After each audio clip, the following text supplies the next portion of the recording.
Hello everybody, and welcome to another video with me, Ro from Scalpel and Stem. In this video, we're going to be covering what I think is the most important subject about tissue culturing at home: safety of the chemicals that you're using.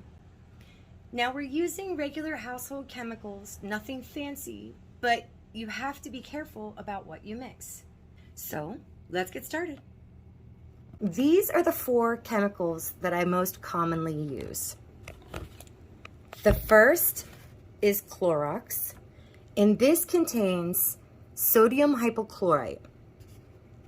Depending on the region and what type you buy, all of them have a different percentage. So make sure to check the label to see what concentration of sodium hypochlorite you have in your bleach. Clorox bleach is something that I use when doing a thorough cleaning once in a while. I use it in node sterilization. 70% isopropyl alcohol. I use this to sterilize my hands and surfaces as a quick sterilization all the time. I go through a lot of isopropyl alcohol.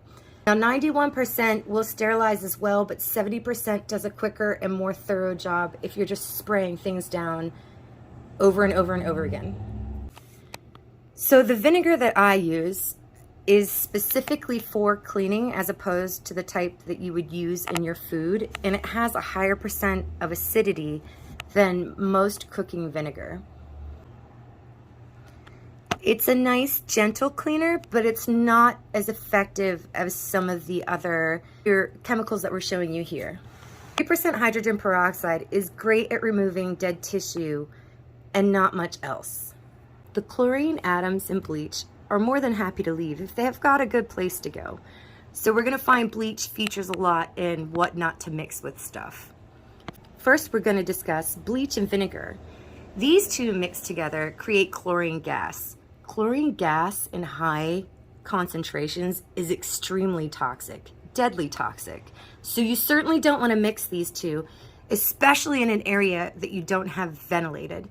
There's no reason you should be mixing these anyways. So just be conscientious when using these two close to each other that you don't put them together. Next, I'm going to talk about bleach and isopropyl alcohol. Bleach and rubbing alcohol together create chloroform. So again, these chlorine atoms looking for a place to go, alcohol provides it for them in the form of chloroform.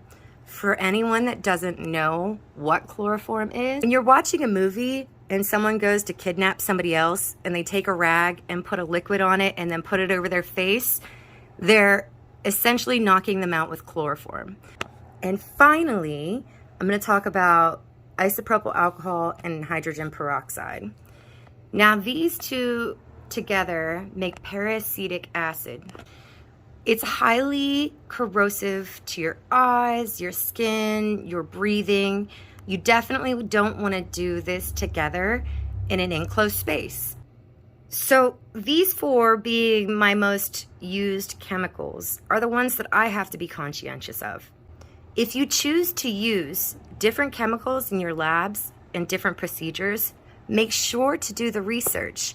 All the literature is out there. So that's a quick rundown of the things that I find you will most readily use, need to be precautious with.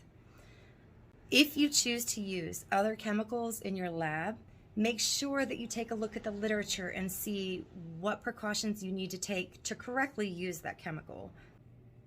So make sure to check the literature. Well, thanks for watching this video. Stay safe. Happy TCing.